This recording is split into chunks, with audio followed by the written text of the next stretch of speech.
Omertà, the Sicilian Code of Honor, which prohibits reporting the criminal actions of those involved. Oxford Dictionary. For Mafia members, the rule they live and die by is simple and can be summed up in a single word: Omertà. The rule is, anyone who uses the law against his fellow gang members is either a fool or a coward. Anyone who cannot defend himself without the protection of the police is both a fool and a coward. Welcome to the Detective TV. This code of silence before law enforcement forms the basis of the operations of organized crime groups in southern Italy and their affiliates. According to this ironclad rule, Mafia members are strictly forbidden to reveal details of the criminal underworld to the authorities, even if it means going to jail or putting their heads in a noose. Throughout the dark and secretive history of the Mafia, no one knows exactly when and where the Code of Omertà emerged. It is possible that the rule arose as a form of resistance against the Spanish kings who had ruled southern Italy for more than 2 centuries.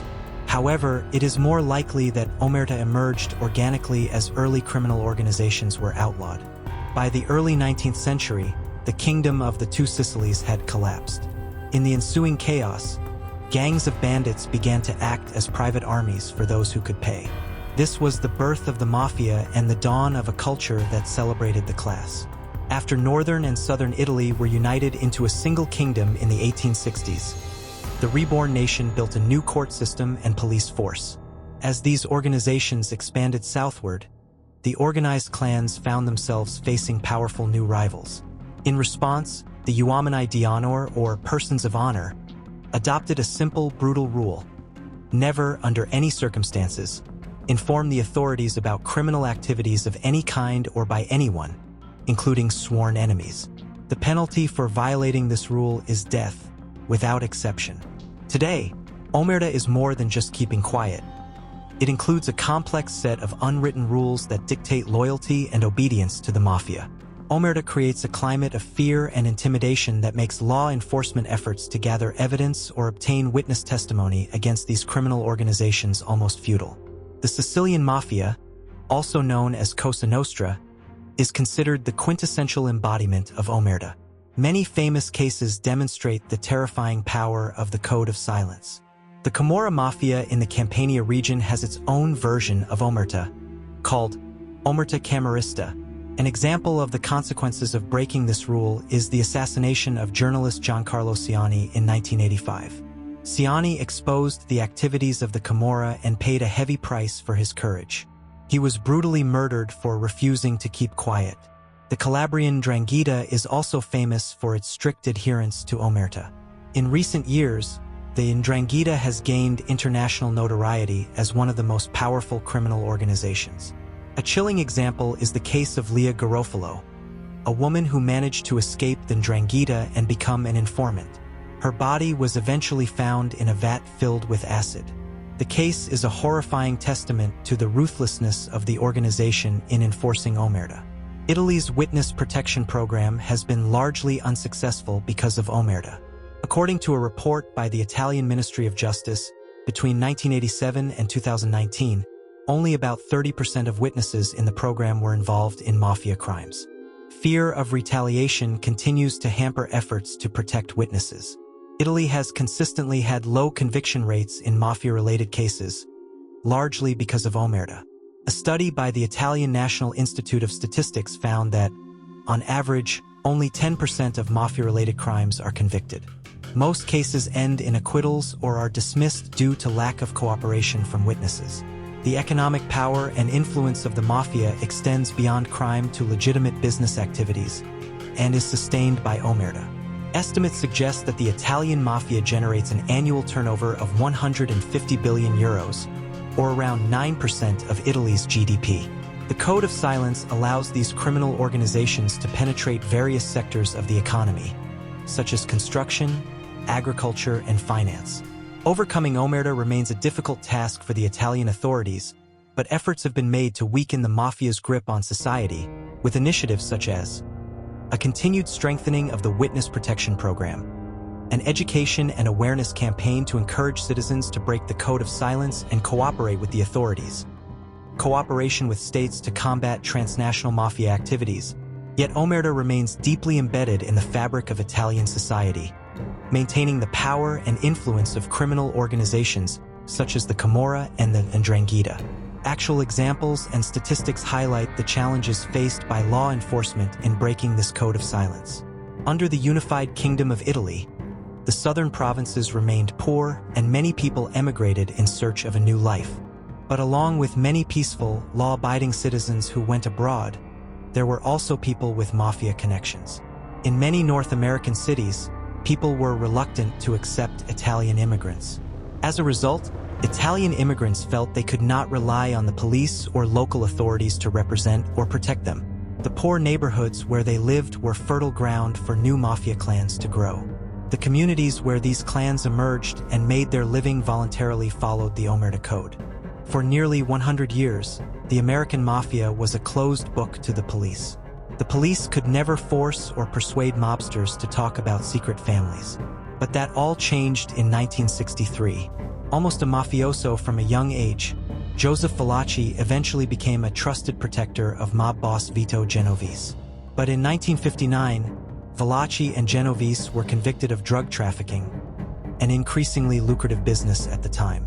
While in prison in 1962, Valachi killed a man he believed was a hitman sent by Genovese. To escape the death penalty, he did what no mafioso had ever imagined. He agreed to testify before the U.S. Senate. In a series of television appearances, Valachi revealed to the American public what had long been known only to the Mafia and the Italian-American community. Valachi revealed that the organization he worked for called itself Cosa Nostra, which means, our business. Valachi told a U.S. Senate committee that the families had a paramilitary structure, wielded influence at every level of society, and were bound by a blood oath of silence. Valachi called that code Omertà, and he admitted to violating it. Joseph Valachi's testimony signaled the beginning of a new era in the U.S. effort to combat the Mafia. When Omertà was first broken, more and more Mafia members came forward in the years to come as U.S. federal law enforcement officials gradually chipped away at the power of the crime families. Across the Atlantic, however, the Italian crime families remained silent. Mafia organizations like the 'Ndrangheta in Calabria and the Camorra in Campania both wielded more power than their American counterparts. They seemed to be able to kill, extort money at will, and get away with it even though Italian politicians and police were right next door. However, not all public officials were complicit, and not all Italian gang members were committed to Omertà.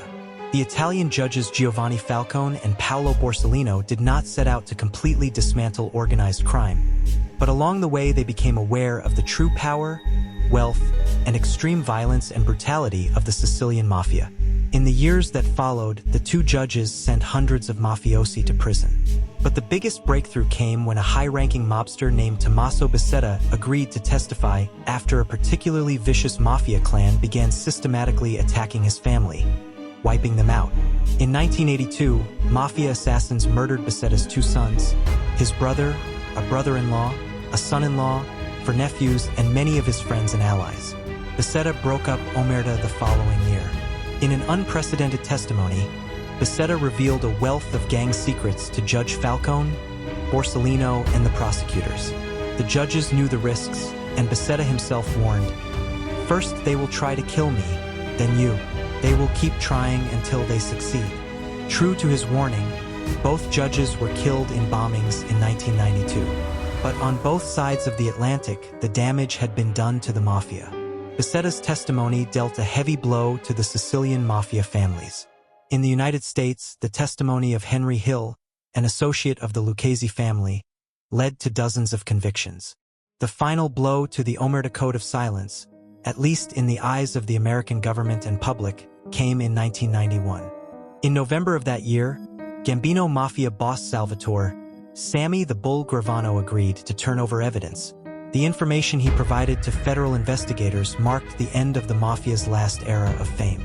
In Europe, Omertà continued to unravel.